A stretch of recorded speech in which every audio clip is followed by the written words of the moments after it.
বৰপেটা জিলা আৰু সত্ৰ ন্যায়াধীশ দীপক ঠাকুৰীয়াৰ আদালতৰ ঐতিহাসিক ৰায়দান পত্নী কন্যা হত্যাকাৰীক ফাঁচীৰ হুকুম। হত্যাকাৰীটোৰ নাম ঋষভ দাস। 2023 চনৰ 13 অক্টোবৰত ঋষভ দাসে পত্নী বিনীতা দাস আৰু কন্যা হিয়া দাসক কোঠাৰেৰে ঘপিয়াই হত্যা কৰিছিল। কন্যা হিয়া দাস উচ্চতৰ মাধ্যমিকৰ ছাত্ৰী আছিল। বৰপেটাৰ গান্ধীনগৰত সংঘটিত হৈছিল এই লোমহৰ্ষক হত্যাকাণ্ড। হত্যাত অভিযুক্ত ঋষভ দাসক সিদিনাই কৰায়ত্ব কৰিছিল বৰপেটা আৰক্ষীয়ে।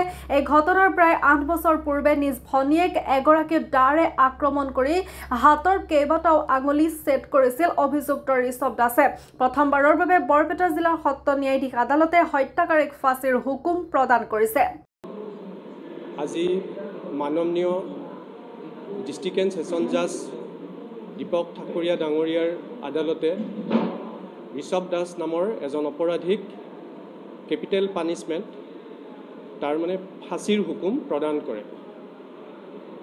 2023 চনৰ 13 অক্টোবৰৰ অভিযুক্ত দিন, সেই দিনটোতে অপৰাধী ঋষভ দাসে তেওঁৰ নিজ পত্নী আৰু নিজ সন্তান ক্ৰমে বিনীতা দাস আৰু হিয়া দাসক কুঠাৰ আৰু দাৱৰে কাটি কাটি হত্যা কৰিছিল। তাৰ পিছত 2024 চনৰ প্ৰথম ভাগতে এই গোচৰটোত চাৰ্জশ্বিট দিয়ে।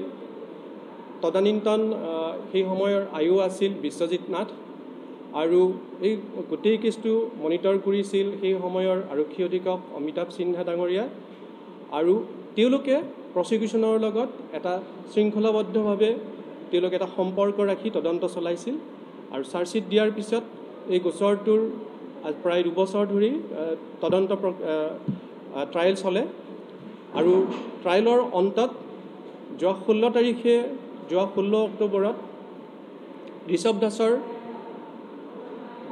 তেওঁৰ অপৰাধ চূড়ান্তভাৱে অনাৰেবল কোৰ্টে কয় যে তেওঁৰ অপৰাধ প্ৰচিকিউশ্যনে প্ৰমাণ কৰাত সফল হৈছে আৰু সেই তাৰ ওপৰত চেণ্টেন্স হিয়াৰিং হয়, কোৱাণ্টাম অফ চেণ্টেন্সৰ ওপৰত হিয়াৰিং হয় আৰু প্ৰচিকিউশ্যনৰ ফালৰ পৰা ৰিয়াৰেষ্ট অফ দ্য ৰিয়াৰ কেছৰ কাৰণে তেওঁক ফাঁচীৰ হুকুমৰ কাৰণে অনাৰেবল কোৰ্টৰ ওচৰত প্ৰাৰ্থনা জনায়। আৰু আজিৰ দিনটো আজি অৰ্থাৎ 22/10/2025 দিনটো জাজমেণ্টৰ কাৰণে ফিক্স কৰা হৈছিল আৰু সেইমতে আজি জাজমেণ্টটো দিয়ে আৰু সেই জাজমেণ্টত অনাৰেবল ডিষ্ট্ৰিক্ট এণ্ড ছেছন জাজ দীপক ঠাকুৰীয়া ডাঙৰীয়াই ফাঁচীৰ হুকুম প্ৰদান কৰে। 302 ধাৰা IPCৰ আণ্ডাৰত 302 IPCৰ আণ্ডাৰত তেওঁক ফাঁচীৰ হুকুম প্ৰদান কৰে। আৰু এইখিনিতে ক'ব লাগিব যে এই গোটেই প্ৰক্ৰিয়াটোত চলাই নিয়াত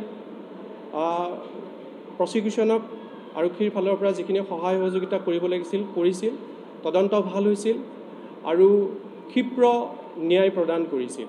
আৰু এইটো কথা নিশ্চিত হৈছে যে ন্যায় পাবৰ কাৰণে কিছু সময় অপেক্ষা কৰিব লাগে, কিন্তু ন্যায় পায়। হয়, বৰপেটা জিলা প্ৰতিষ্ঠা হোৱাৰ পিছৰ পৰা বৰপেটা জুডিচিয়াৰীত মৃত্যুদণ্ডৰ কেপিটেল পানিছমেণ্ট দিয়া হোৱা নাছিল। এই প্ৰথমবাৰৰ কাৰণে এইটো কেপিটেল পানিছমেণ্ট দিছে মাননীয় Deepak Thakuria district and session জাজ দীপক ঠাকুৰীয়া ডাঙৰীয়াই।